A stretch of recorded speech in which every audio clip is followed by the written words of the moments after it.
Magandang araw mga kapatid. Ako po si Alan Amog, ang kasalukuyang Grand Knight ng Knights of Columbus Claret Council na nabibilang sa Social Services Development Ministry ng Immaculate Heart of Mary Parish sa UP Village, Quezon City. At ito po ang From the Pews. Ang aking reflection ay mula sa Matthew 25 verses 31 to 46. Ang gospel na ito ay para sa November 26, 2023, linggo kung kailan pinagdiriwang ang solemnity of our Lord Jesus Christ the King.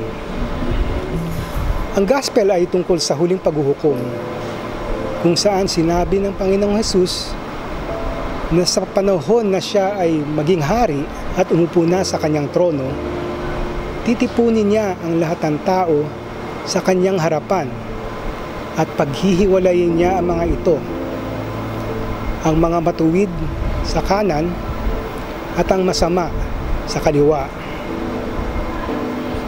Sinabi rin niya na ang mga matuwid ay isasama niya sa kaharian ng Diyos at ang mga masama ay itatapon sa walang hanggang apoy.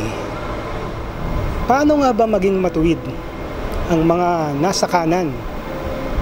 Sinabi ni Jesus, sapagkat nang nagutom ako ay pinakain niyo ako, at nang nauuhaw ako ay pinainom niyo.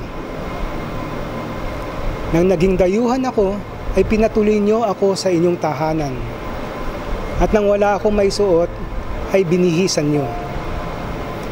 Nang may sakit ako ay inalagaan niyo, at nang nasa kulungan ay binisita nyo. Nang ginawa nyo ito sa pinakahamak kong mga kapatid, parang nyo na rin itong ginawa sa akin.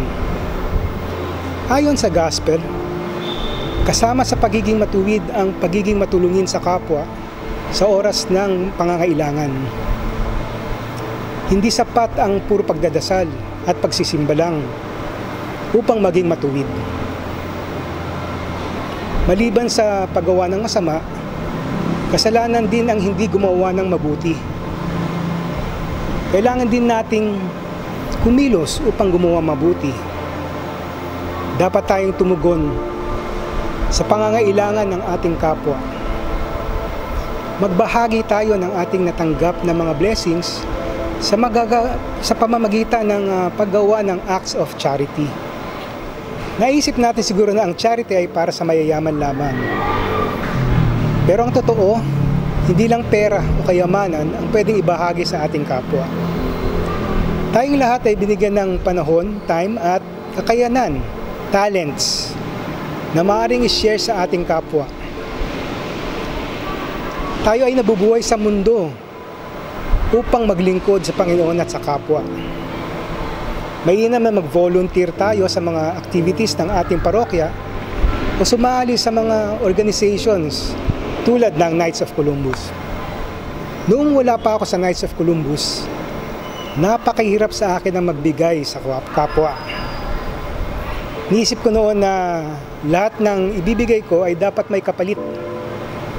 Dapat mayroong pakinabang na babalik sa akin. Hindi ako nagpapalugi.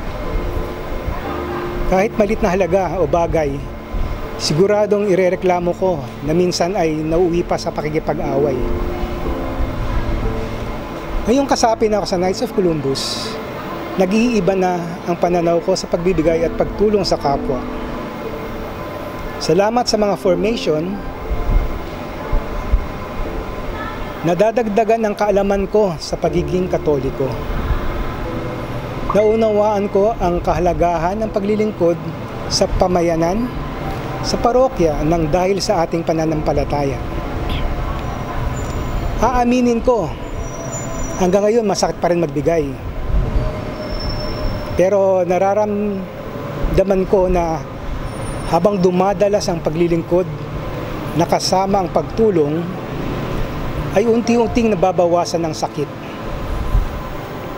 Naniniwala ako na sa tulong ng Panginoon, balang araw, ako ay magiging isang cheerful giver. Kayo po ba? Masakit ba ang magbigay ng walang kapalit? Ang maglingkod na walang pakinabang sa sarili? O nagiging isang cheerful giver na kayo? Manalangin tayo. Panginoon naming Ama,